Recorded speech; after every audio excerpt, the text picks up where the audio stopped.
समय है, सही समय है।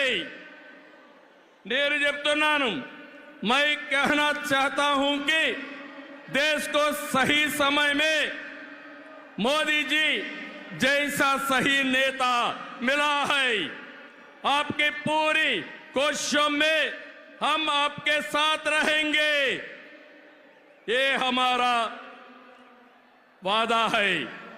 నేను ఒకటే ఈరోజు చెప్తున్నాను, భారతదేశానికి ప్రపంచంలో గుర్తింపు తెచ్చిన వ్యక్తి నరేంద్ర మోదీ గారు. వికసిత్ భారత్ ద్వారా ప్రపంచంలోనే నెంబర్ 1 దేశంగా చేసే శక్తి సామర్థ్యం ఒక్క నరేంద్ర మోదీ గారికే ఉందని మరొకసారి విజ్ఞప్తి చేస్తున్నా. అంతేకాదు, భారతీయులు మొత్తం ప్రపంచంలో ఒక శక్తివంతమైన జాతిగా తయారు చేయడం ఆయన ఆశయం ఇప్పటికే జరుగుతా ఉంది.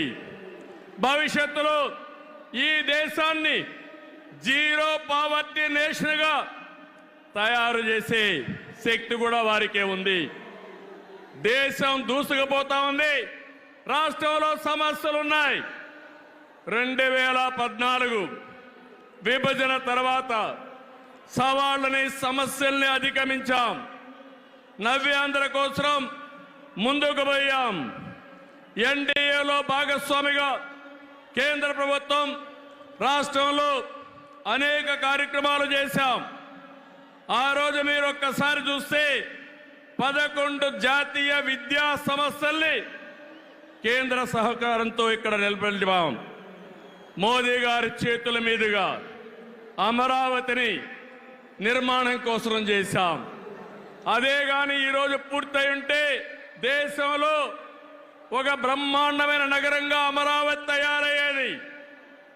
3 ముక్కలాటతో అమరావతిని నాశనం చేసి భ్రష్టు పట్టించిన వ్యక్తి ఈ జగన్మోహన్ రెడ్డి. పోలవరం కేంద్ర సహకారంతో 72% పూర్తి చేసి ఈ ప్రభుత్వం పోలవరాన్ని గోదావరిలో కలిపేసే పరిస్థితికి వచ్చారు. ఈ విధంగా ఒక ప్రాజెక్టు కాదు, అన్ని ప్రాజెక్టులు నష్టపోయాం. సహజ వనరులు దోచేశారు. ల్యాండ్, శాండ్, వైన్, మైన్ అన్నిట్లో వేల కోట్ల రూపాయలు దోపిడీ చేశారు. జే బ్రాండ్లతో లిక్కర్ తెచ్చి ప్రజల ప్రాణాలు పణంగా పెట్టి అతని ఆదాయం పెంచుకున్న దుర్మార్గుడు ఈ జగన్మోహన్ రెడ్డి. ఓటేసిన ప్రజల్ని పన్నుల బాధుడితో కాటేశాడు, పెట్టుబడులు తరిమేశాడు. 5 ఏళ్లలో రోడ్లు లేవు, ప్రాజెక్టులు లేవు, పరిశ్రమలు లేవు, ఉద్యోగాలు లేవు, ఉపాధి లేదు, అభివృద్ధి అన్న మాటే లేదు. ప్రజల జీవితాల్లో ఆనందం కూడా లేదు. అంతటా గంజాయి, అశాంతి, అభద్రత, ఆందోళనతో బంగారు లాంటి రాష్ట్రాన్ని జగన్ చీకటమయం చేశాడు. విధ్వంసమే తన విధానమై రాష్ట్రాన్ని కూల్చేశాడు. గతంలో ఎప్పుడూ లేని విధంగా జగన్మోహన్ రెడ్డి అక్రమ కేసులు పెట్టి రాజకీయాలను కలుషితం చేసే పరిస్థితికి వచ్చాడు. కక్ష సాధింపుతో ప్రజాస్వామ్యాన్ని ప్రశ్నించే వారిని, మీడియాని అణిచివేసేందుకు పోలీస్ శాఖను జేబు సంస్థగా మార్చుకున్నాడు. చివరికి జగన్ అధికార దాహానికి, వంచనకు బాబాయి బలయ్యాడు. 2 చెల్లెళ్లు సైతం రోడ్డెక్కి వైసీపీ పునాదులు రక్తంతో తడిచాయని ఘోషించే పరిస్థితి వచ్చారు. జగన్కు ఓటేయద్దని సొంత చెల్లెళ్లే చెప్పారంటే 5 కోట్ల ప్రజానీకం అర్థం చేసుకోమని విజ్ఞప్తి చేస్తున్నా. తమ్ముళ్ళు, ఈ రాష్ట్రంలో ఎవరైనా బాగున్నారా అని మిమ్మల్ని అడుగుతున్నా. రైతులు బాగున్నారా తమ్ముళ్ళు అని అడుగుతున్నా.